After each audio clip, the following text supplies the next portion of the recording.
Olá, o que é fé? O que é fé para a salvação? O autor aos Hebreus ele dá uma explicação muito simples sobre fé. Ele diz que fé é o firme fundamento das coisas que se esperam e a prova das coisas que não se veem. Então, em outras palavras, a fé ela está baseada num testemunho que Deus dá a respeito de alguma coisa. Se você pegar aqui o texto de Hebreus capítulo 12, você vai ver que o Senhor demonstra através de vários testemunhos que esses homens creram naquilo que Deus disse, né, naquilo que o Senhor declarou. E olha que interessante, Bullinger, aqui nessa Bíblia de Estudo Explicada, ele diz que a fé é uma persuasão. Exatamente isso. Em que sentido que a fé é uma persuasão? A fé é uma persuasão porque Deus dá ao homem todos os fatos e todas as evidências de que ele é verdadeiro, de que ele é fiel em cumprir a sua palavra. Né? Então, somos persuadidos, somos levados a crer baseado na credibilidade de Deus, no testemunho de Deus, na fidelidade de Deus. Pois bem, tem um texto lá no livro de Números que nos conta a história das serpentes ardentes que picavam o povo, e o povo clamou a Deus e a Moisés que fizesse alguma coisa.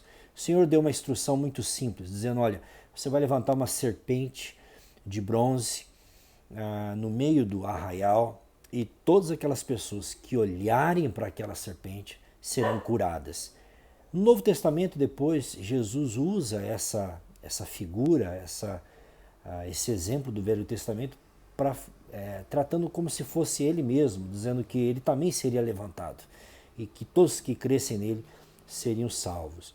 E quando a gente reflete sobre esse evento das serpentes abrasadoras, a única coisa que Deus exigiu daquele povo incrédulo, daquele povo que olhava para as circunstâncias, ao contrário do texto de Hebreus, um povo que não estava persuadido, que deixou-se ser persuadido pelos seus sentimentos, pela murmuração, por tantas outras coisas, e não pela palavra de Deus, que Deus iria cumprir o que prometeu. O segredo e o princípio de Deus foi um só: aqueles que olharem. Então, logo, isso exigia fé de cada coração.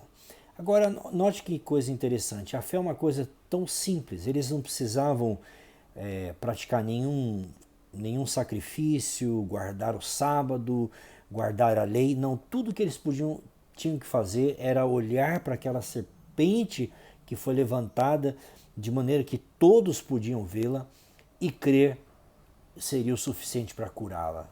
Então ali, é claro, é o símbolo de Jesus levando os nossos pecados no Calvário.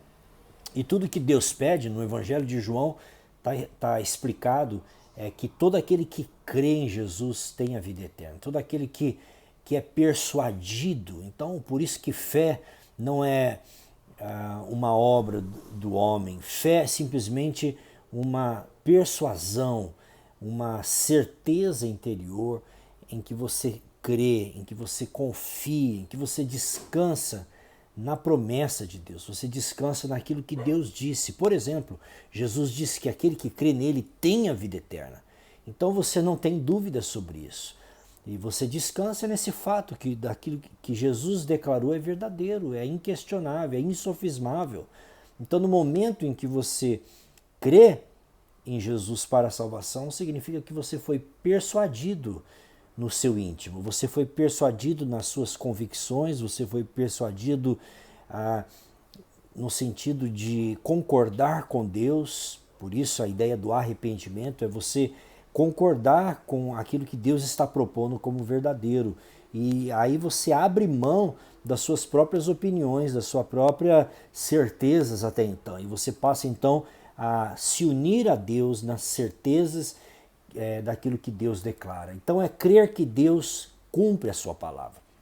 Jesus disse: se você colocar a sua fé em mim, baseado em todas as evidências e na minha fidelidade, de que eu sou fiel para cumprir e te dar a salvação, Jesus diz que você então passa a receber a salvação. É uma coisa simples. Spurgeon dizia que fé é uma coisa tão simples que até uma criança pode fazê-la, né? Olhar para a serpente era uma coisa que até uma criança poderia fazer. Todos podem fazer. Todos podem olhar para Jesus. Ok? Então, quando você olha para Jesus pela fé, crendo na credencial de Jesus, de ser o Filho de Deus que morreu pelos seus pecados e que ressuscitou ao terceiro dia, provando que ele é Deus e que ele venceu a morte e pagou o preço dos pecados. Nesse momento dessa persuasão, o Espírito Santo vai lutar com a sua mente. O Espírito Santo vai...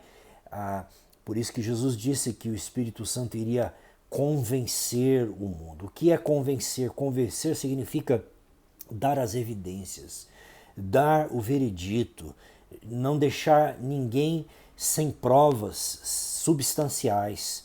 Esse é o papel do Espírito Santo, é mostrar para o pecador. E como é que o Espírito Santo convence? Não é que o Espírito Santo converte, o Espírito Santo convence. Isso é, ele mostra para cada um de nós quem é Jesus, para que então os homens tomem uma decisão. Então, de maneira que aquele que rejeita Cristo, rejeitou por decisão deliberada de si mesmo, porque decidiu diante de todas as evidências, de tudo aquilo que o Espírito Santo, de toda a persuasão do Espírito Santo, mesmo assim a pessoa rejeitou a Cristo.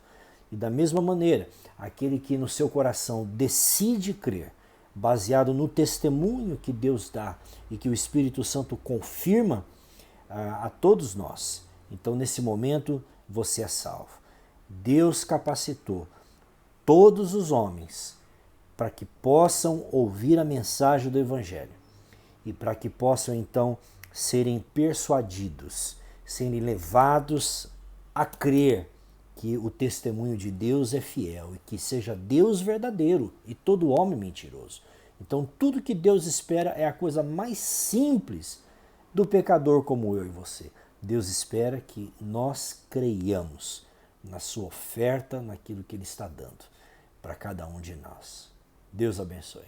Então, veja bem, não é a fé que é um dom de Deus, mas é a graça que é um dom de Deus, oferecida a todos os homens, porque o desejo de Deus é que todos sejam salvos, todos creiam nessa oferta, nessa serpente que foi levantada de bronze, nesse que expiou os nossos pecados na cruz do Calvário.